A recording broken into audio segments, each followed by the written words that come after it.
लीजिए सुनिए देवकीनंदन खत्री के लिखे उपन्यास चंद्रकांता के चौथे भाग का 7वां बयान मेरी यानी समीर गोस्वामी की आवाज में। विजयगढ़ के महाराज जयसिंह को पहले ये खबर मिली थी कि तिलिस्म टूटे जाने पर भी कुमारी चंद्रकांता की खबर न लगी। इसके बाद ये मालूम हुआ कि कुमारी जीती जागती हैं और उसी की खोज में बीरेंद्र सिंह फिर खोह के अंदर गए हैं। इन सब बातों को सुन सुनकर महाराज जयसिंह बराबर उदास रहा करते थे। महल में महारानी की भी बुरी दशा थी। चंद्रकांता की जुदाई में खाना पीना बिल्कुल छूटा हुआ था। सूख के कांटा हो रही थी और जितनी औरतें महल में थीं सभी उदास और दुखी रहा करती थीं। एक दिन महाराज जयसिंह दरबार में बैठे थे। दीवान हरदयाल सिंह जरूरी अर्जियां पढ़कर सुनाते और हुक्म लेते जाते थे। इतने में एक जासूस हाथ में एक छोटा सा लिखा हुआ कागज लेकर हाजिर हुआ। इशारा पाकर चौबदार ने उसे पेश किया। दीवान हरदयाल सिंह ने उससे पूछा, ये कैसा कागज लाया और क्या कहता है? जासूस ने अर्ज किया, इस तरह के लिखे हुए कागज शहर में बहुत जगह चिपके हुए दिखाई दे रहे हैं। त्रिमुहानियों पर, बाजार में, बड़ी बड़ी सड़कों पर इसी तरह के कागज नजर पड़ते हैं। मैंने एक आदमी से पढ़वाया था जिसके सुनने से जी में डर पैदा हुआ और एक कागज उखाड़कर दरबार में ले आया हूं। बाजार में इन कागजों को पढ़ पढ़कर लोग बहुत घबरा रहे हैं। जासूस के हाथ से कागज लेकर दीवान हरदयाल सिंह ने पढ़ा और महाराज को सुनाया। ये लिखा हुआ था, नौगढ़ और विजयगढ़ के राजा आजकल बड़े जोश में आए होंगे। दोनों को इस बात की बड़ी शेखी होगी कि हम चुनार फतह करके निश्चिंत हो गए। अब हमारा कोई दुश्मन नहीं रहा। इसी तरह बीरेंद्र सिंह भी फूले न समाते होंगे। आजकल मजे में खोह की हवा खा रहे हैं, मगर ये किसी को मालूम नहीं कि उन लोगों का बड़ा भारी दुश्मन मैं अभी तक जीता हूं। आज से मैं अपना काम शुरू करूंगा। नौगढ़ और विजयगढ़ के राजों, सरदारों और बड़े बड़े सेठ साहूकारों को चुन चुन कर मारूंगा। दोनों राज्य मिट्टी में मिला दूंगा और फिर भी गिरफ्तार न होऊंगा। ये न समझना कि हमारे यहां बड़े बड़े अय्यार हैं। मैं ऐसे ऐसे अय्यारों को कुछ भी नहीं समझता। मैं भी एक बड़ा भारी अय्यार हूं, लेकिन मैं किसी को गिरफ्तार न करूंगा। बस जान से मार डालना मेरा काम होगा। अब अपनी अपनी जान की हिफाजत चाहो तो यहां से भागते जाओ। खबरदार खबरदार खबरदार। अय्यारों का गुरु घंटाल, जालिम खां। इस कागज को सुन महाराज जयसिंह घबरा उठे। हरदयाल सिंह के भी होश जाते रहे और दरबार में जितने आदमी थे सभी कांप उठे। मगर सभी को ढांढस देने के लिए महाराज ने गंभीर भाव से कहा, हम ऐसे लुच्चों के डराने से नहीं डरते। कोई घबराने की जरूरत नहीं। अभी शहर में मुनादी करा दी जाए कि जालिम खां को गिरफ्तार करने की फिक्र सरकार से की जाती है। ये किसी का कुछ न बिगाड़ सकेगा। कोई आदमी घबरा कर या डर कर अपना मकान न छोड़े। मुनादी के बाद शहर में पहरे का इंतजाम पूरा पूरा किया जाए और बहुत से जासूस उस शैतान की टोह में रवाना किए जाएं। थोड़ी देर के बाद महाराज ने दरबार बर्खास्त किया। दीवान हरदयाल सिंह भी सलाम करके घर जाना चाहते थे, मगर महाराज का इशारा पाकर रुक गए। दीवान को साथ ले महाराज जयसिंह दीवान खाने में गए और एकांत में बैठकर उसी जालिम खां के बारे में सोचने लगे। कुछ देर तक सोच विचार कर हरदयाल सिंह ने कहा, हमारे यहां कोई अय्यार नहीं है जिसका होना बहुत जरूरी है।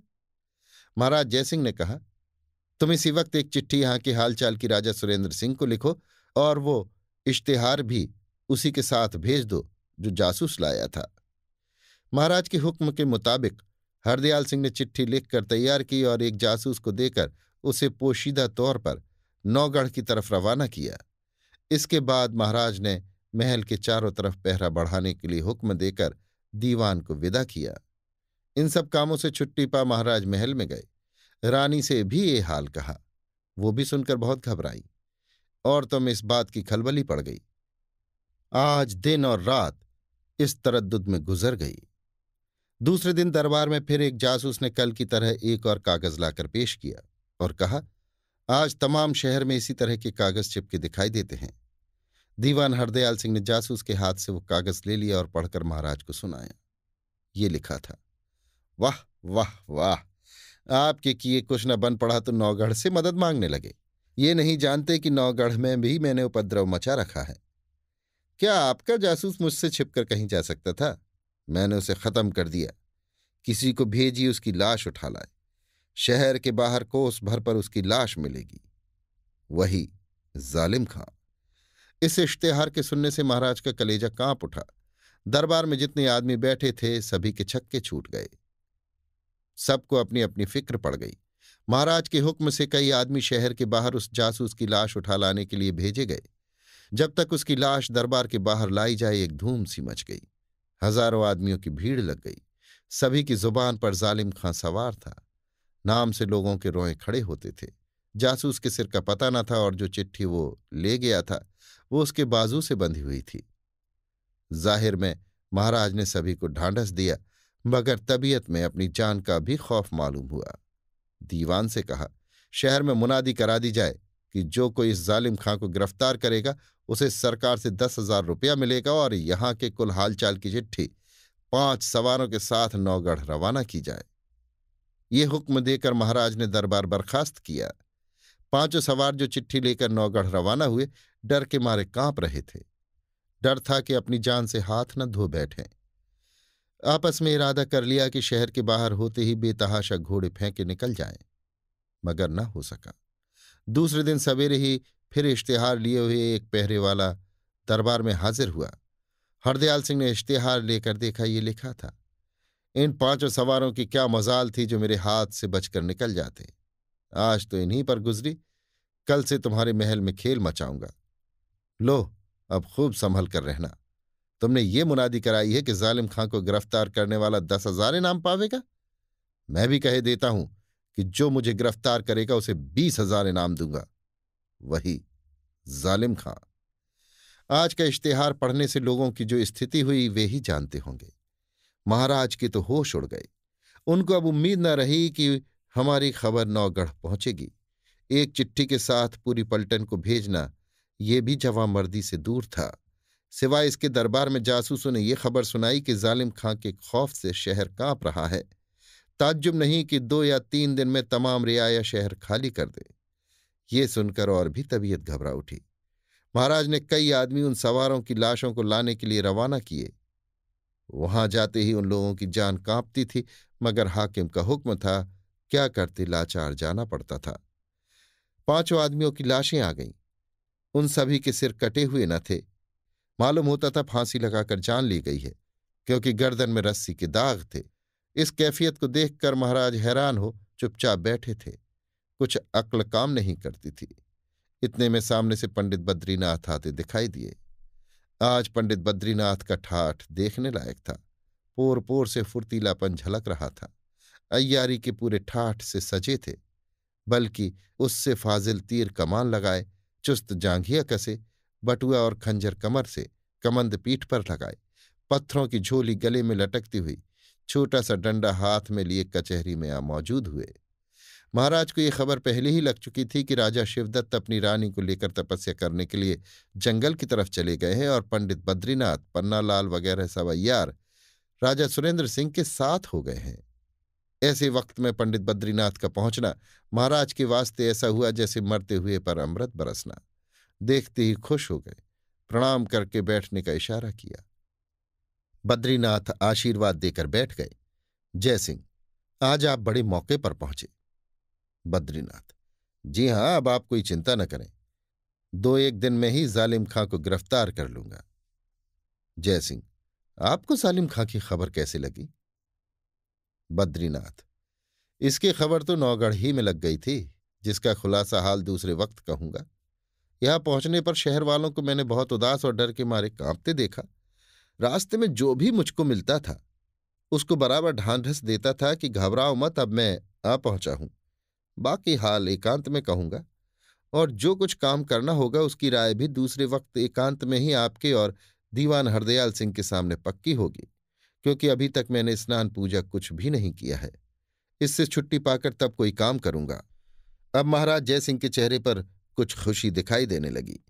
दीवान हरदयाल सिंह को हुक्म दिया कि पंडित बद्रीनाथ को आप अपने मकान में उतारिए और इनके आराम की कुल चीजों का बंदोबस्त कर दीजिए, जिससे किसी बात की तकलीफ न हो। मैं भी अब उठता हूं।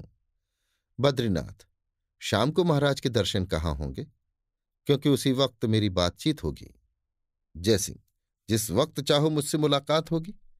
महाराज जयसिंह ने दरबार बर्खास्त किया। पंडित बद्रीनाथ को साथ ले दीवान हरदयाल सिंह अपने मकान पर आए और उनकी जरूरत की चीजों का पूरा पूरा इंतजाम कर दिया। जो कुछ दिन बाकी था, पंडित बद्रीनाथ ने जालिम खां की गिरफ्तार करने की तरकीब सोचने में गुजारा। शाम के वक्त दीवान हरदयाल सिंह को साथ ले महाराज जयसिंह से मिलने गए। मालूम हुआ कि महाराज बाग की सैर कर रहे हैं। वे दोनों बाग में गए। उस वक्त वहां महाराज के पास बहुत से आदमी थे। पंडित बद्रीनाथ के आते ही वे लोग विदा कर दिए गए। सिर्फ बद्रीनाथ और हरदयाल सिंह महाराज के पास रह गए। पहले कुछ देर तक चुनार के राजा शिवदत्त सिंह के बारे में बातचीत होती रही। इसके बाद महाराज ने पूछा कि नौगढ़ में जालिम खां की खबर कैसे पहुंची। बद्रीनाथ, नौगढ़ में भी उसने इसी तरह के इश्तेहार चिपकाए हैं, जिनके पढ़ने से मालूम हुआ कि विजयगढ़ में भी उपद्रव मचावेगा। इसीलिए हमारे महाराज ने मुझे यहां भेजा है।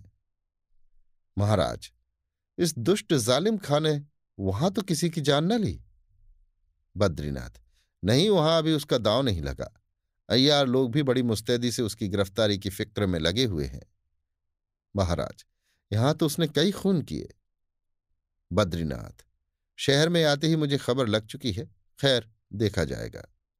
महाराज, अगर ज्योतिषी जी को भी साथ लाते तो उनके रमल की मदद से बहुत जल्द गिरफ्तार हो जाता।